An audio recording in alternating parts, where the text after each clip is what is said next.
6월 2일 화요일 하나님 앞에 나아가는 조용한 시간 에티큐 시작합니다.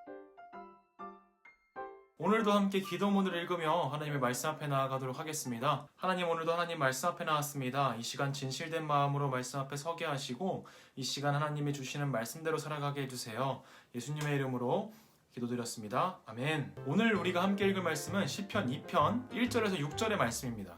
어찌하여 이방 나라들이 분노하며 민족들이 헛된 일을 꾸미는가? 세상의 군왕들이 나서며 관원들이 서로 꾀하여 여호와와 그의 기름 부음 받은 자를 대적하며 우리가 그들의 맨 것을 끊고 그의 결박을 벗어버리자 하는도다. 하늘에 계신 이가 웃으시며 주께서 그들을 비웃으시리로다. 그때 분을 바라며 진노하사 그들을 놀라게 하여 이르시기를 내가 나의 왕을 내 거룩한 산 시온에 세웠다 하시리로다.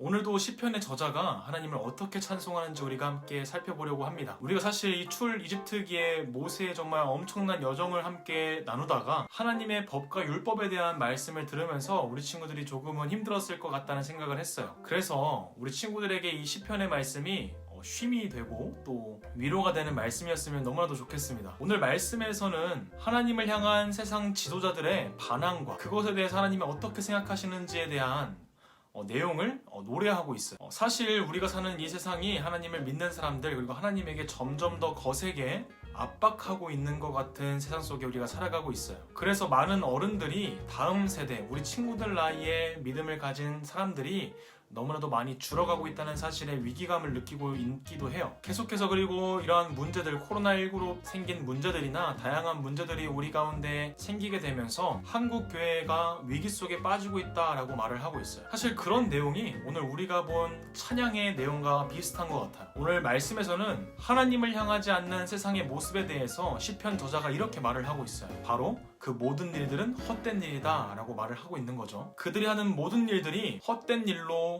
구분되는 이유는 단 한 가지예요. 바로 세상 안에서 자신을 내세우고 하나님과 예수님을 따르지 않기 때문이다 라고 말을 하고 있어요. 우리가 창세기의 말씀을 계속해서 주일날마다 말씀을 나누고 있는데 우리 친구들 바벨탑 이야기 기억하나요? 어쩌면 그 바벨탑의 사건이 오늘 찬양의 내용의 가사와 되게 비슷한 내용인 것 같아요. 바벨탑을 세워서 세상에서 가장 높은 탑을 세워서 하나님이 계신 위치와 같은 곳에 동등하게 서려고 하고 그것으로 인해서 서로의 흩어짐을 면하자, 서로 우리를 보호하자 라고 이야기를 하는 사람들이 같이 모여서 하나의 탑, 바벨탑을 건설하게 돼요. 그런데 하나님과 같아지기 위해서 지었던 이 바벨탑은 하나님을 통해서 흩어지게 되었어요. 그리고 그 모든 과정 가운데 위기감이나 긴장감은 사실 없었어요. 그들이 모여서 하나님과 같은 위치에 서길 원했지만 하나님께서는 그들을 아주 쉬운 방법으로 그들을 흩어버리시는 거죠. 오늘 말씀에서도 하나님을 대항하는 세상의 왕들과 지도자의 모습을 보여주고 있어요. 그들은 하나님의 통치와 다스림에 대해서 이렇게 생각하고 있는데 그들을 묶는 사슬과 같고 족쇄와 같다라고 말을 하는 것 같아요. 그래서 하나님을 떠나서 이러한 족쇄와 사슬을 끊고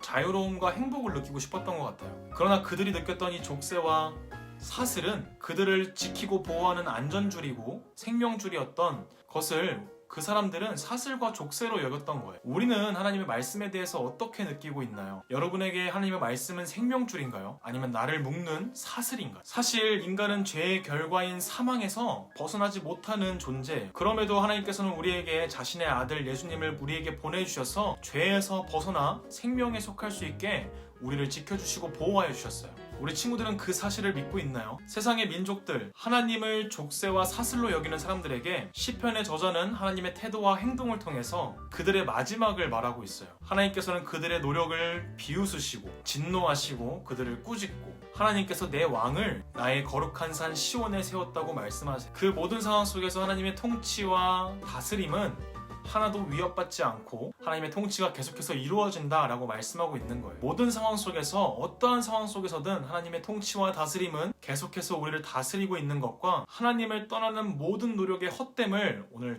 말씀에서는 찬양하고 있는 거예요. 우리 친구들이 오늘 말씀을 통해서 나의 삶 가운데 하나님의 통치가 어떠한 의미인지 한번 생각해보고 그 생명줄을 꼭 붙잡고 살아갈 수 있는 우리 모든 친구들이 되기를 진심으로 기도합니다. 우리 오늘 말씀 가지고 같이 기도하겠습니다. 하나님 아버지 감사합니다. 세상의 헛된 노력들로 인한 모든 수고와 노력은 다 헛된 것임을 우리가 오늘 찬양을 통해서 같이 나눴습니다. 우리 친구들이 하나님의 생명줄을 붙잡고 하나님의 말씀 가운데 거하며 하나님을 바라보며 나아갈 수 있도록 주님 인도하여 주세요. 예수님의 이름으로 기도드렸습니다. 아멘.